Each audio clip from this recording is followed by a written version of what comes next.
One of the hottest words in personal finance anywhere has been inflation as of 2025. What is inflation? How is inflation impacting you personally? What's the biggest way it's impacting you personally? How is inflation impacting the banking system and the overall economy? What's one of the biggest underlying caveats to make inflation difficult for you as an everyday worker and consumer? And ultimately, what is the most effective way to beat out inflation? We're going to cover all of that in this video. This video was inspired by another poll on my channel. If you've been following the trend, I've been putting out some polls on the channel that have been financial related topics. And I've been watching the responses from those polls, the engagement on those polls relative to my channel size, and taking those topics that I find most interesting or with the most engagement and diving into them as a video topic, because there's so much more to cover other than what's covered in the polls. Inflation is huge right now, not because it's necessarily high at the moment, but because it's a natural economic phenomenon that we will never get away from in this economic system. So whether it's tapered off down to the mythical 2% number that they're after, the Federal Reserve that is, or it's at the nearly 10% that was on record in 2022 when the Federal Reserve decided to acknowledge it and do something about it, it is a problem for us. So we need to understand what it is, how it's impacting us the most, and we need to understand how to get around it. For those of you who are new, I'm JP, the architect and creator of the channel. I'm a career financial service professional and a banker, small business banking, retail banking, and private client banking. I have a FINRA investment license. I have a mortgage originator's license, life insurance license, small business certified, business credit, consumer credit. Relationship banking and maximizing your borrowing capacity is the foundational skill set and information that I'm providing for you on this channel. So if you're looking to maximize your borrowing capacity, if you're looking to build the kind of finances that will help enable you the ability to customize your blueprint for prosperity through acquiring assets and increasing your net worth, you're in the right place. So when we talk about what inflation is, we're going to go to the great Google guys and get a general definition, as we always do, and then we're going to dive off into how inflation is affecting us, the banking system, and go from there. Inflation is an overall increase in the price of goods and services in the economy. It's usually measured using the Consumer Price Index. Many of you have heard the CPI. Inflation can cause the purchasing power of a currency to decline. From a consumer's point of view, inflation is often perceived in relation to prices. Over time, currency loses value and it doesn't have as much purchasing power as it once did. Really important thing to break down just in that general definition is the conceptual idea of inflation for us as the everyday consumer or worker versus the economic phenomenon that it is. Most of us think things are getting more expensive, when in essence, the currency we're using to buy those items it's just losing value. Very important keynote. How does inflation affect the banking system? I'm going to get into this because this is very important to how your finances are tied into it, because your finances are intricately tied into the banking system. Inflation affects banks in the following ways. In interest rates, central banks may increase interest rates to slow inflation, which can impact borrowing and loan demand. Monetary policy, central banks target inflation rates, adjust policies accordingly. GDP growth, higher inflation can lead to stronger GDP growth, affecting banks' credit and revenues. We'll get back to that in a minute. Operational costs. Banks' costs may rise during inflation, impacting their cost to income ratio. Lending. Unexpected inflation tends to reduce bank lending, affecting house prices and construction employment. So that's just a couple of highlights. I want to highlight something important out of what I just covered for you, okay?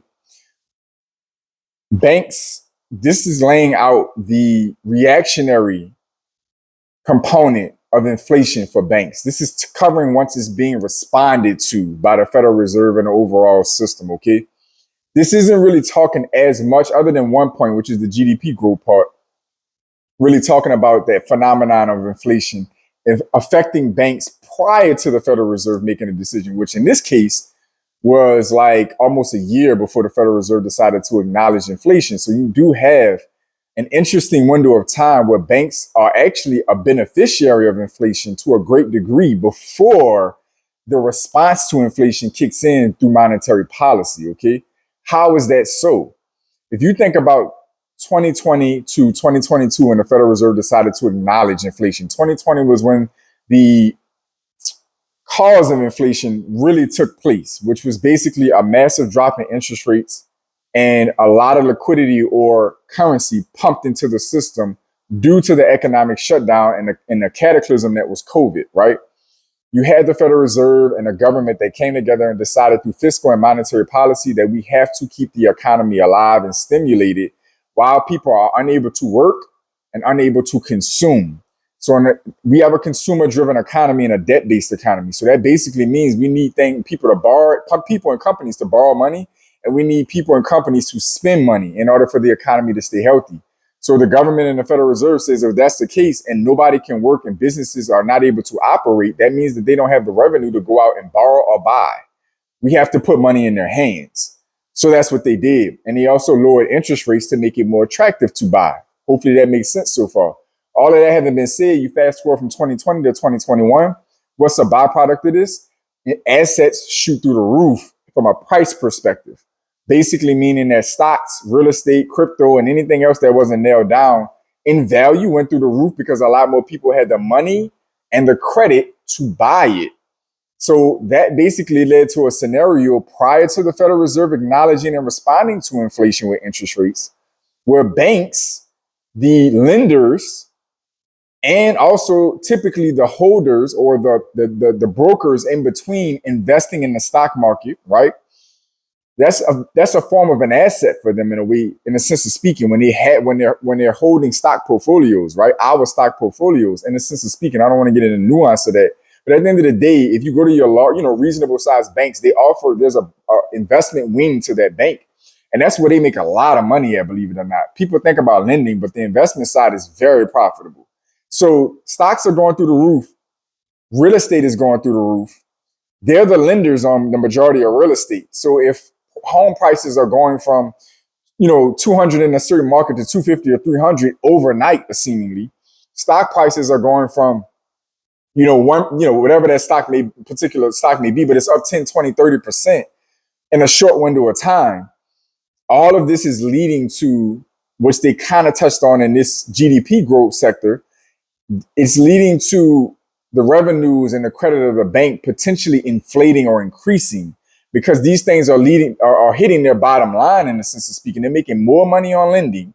More people can afford to get in the lending space, right? Residential lending space or whatever real estate space you want to get into. And then the stock market is going crazy to the upside.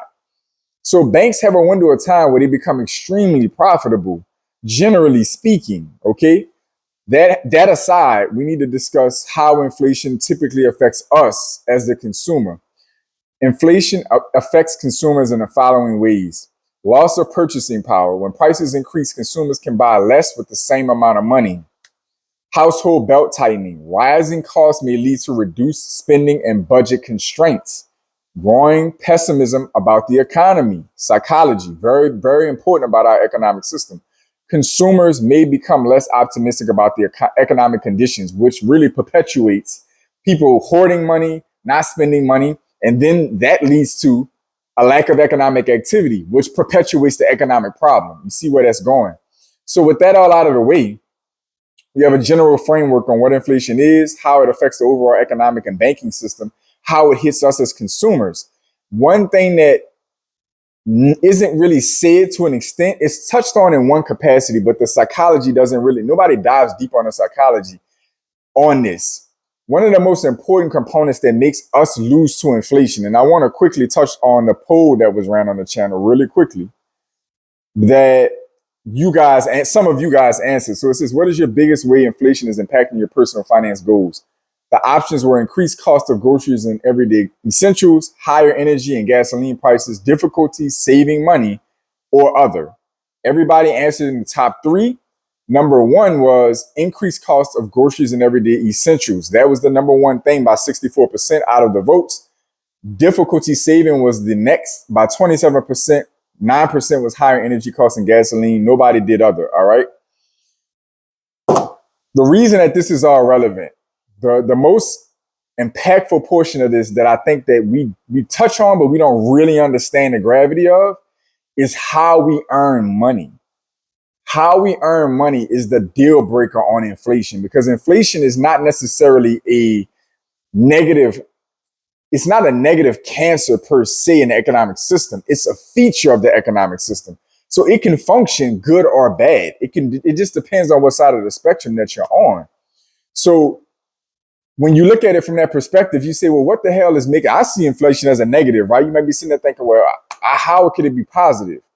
Inflation is negative to us as the everyday, worker, because when inflation hits, the way it impacts the economy is it hits our employers, their bottom line. It could affect the revenues, and it also could affect the cost of their operation. So the first thing any company is going to do sensibly is cut the cost in their operation anywhere they can to the best of their ability. When you stop and think about it, the number one expense to the majority of companies out there, small, medium, or large, is payroll. It's us. We're the biggest expense the majority of any companies are going to have for the most part.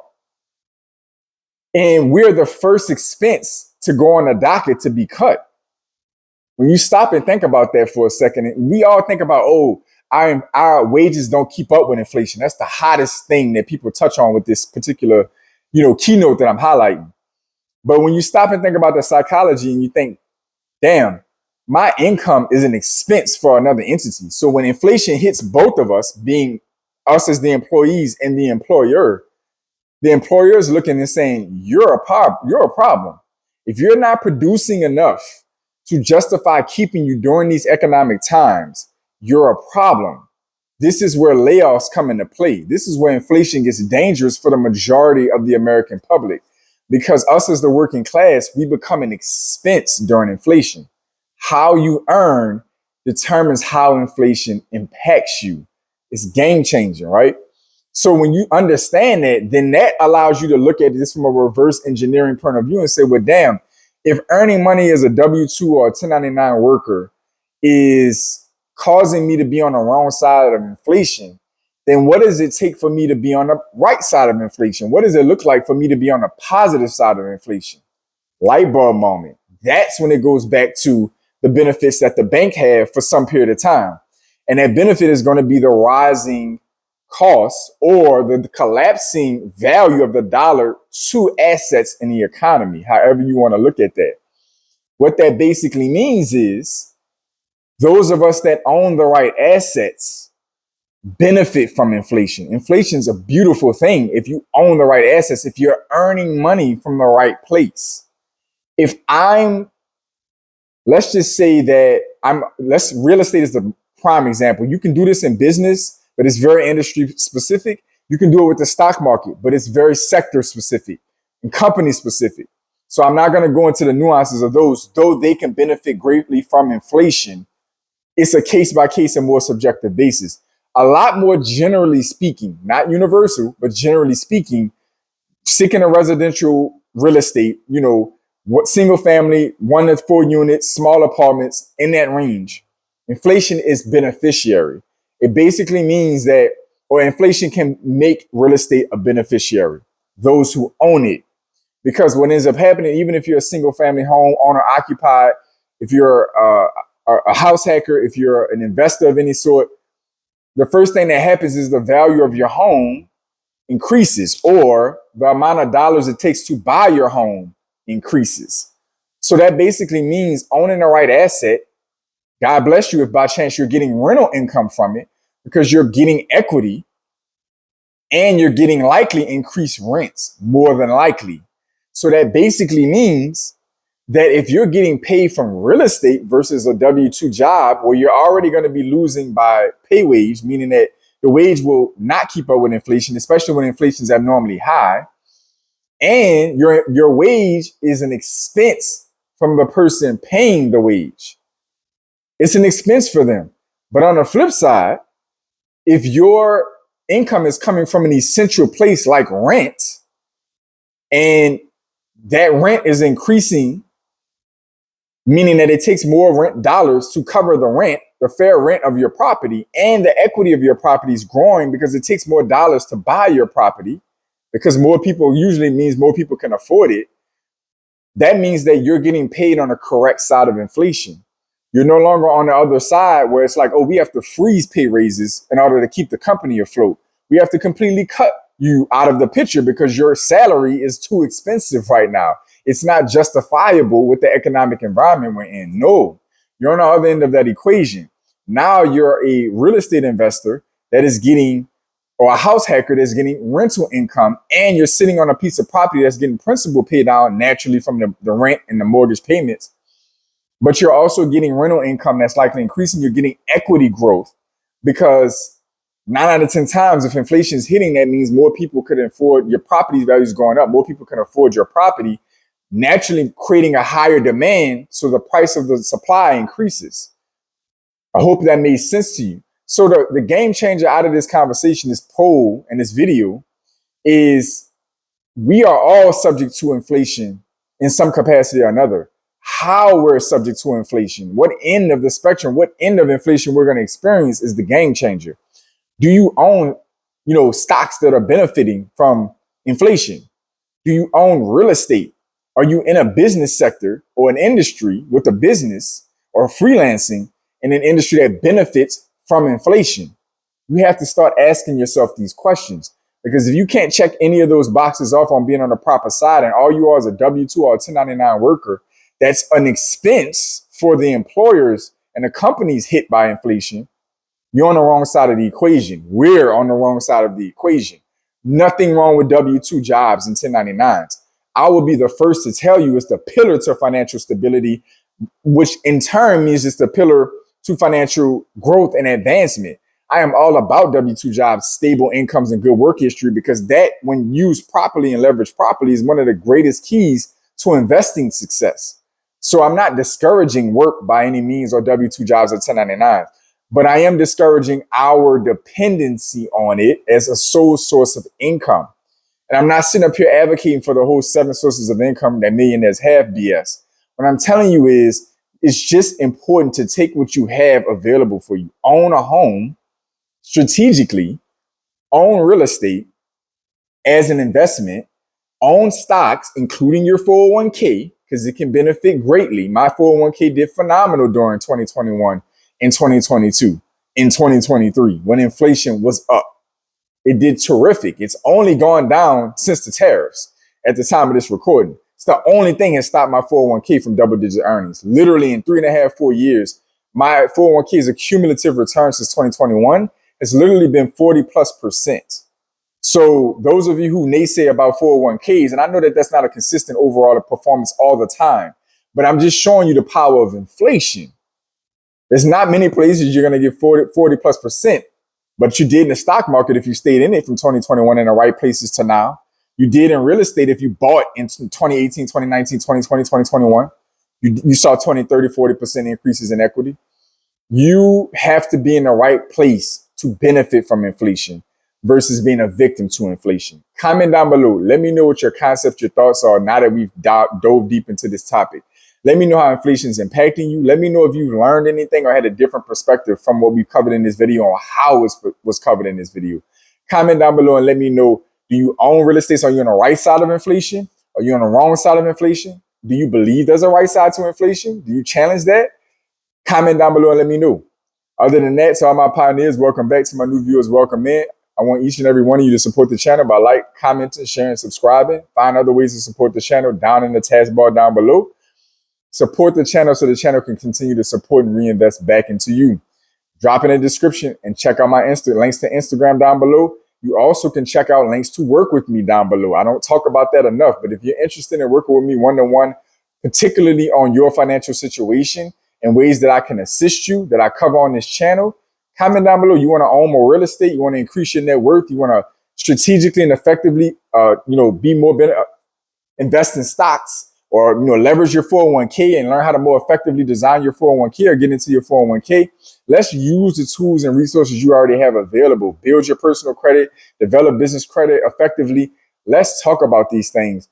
Get in the description down below and find out ways to work with me one-to-one. I will work with you to an extent for free at this time, depending on the situation and circumstances. And of course, if you want a deep dive, hands-on approach, there's paid ways to work with me.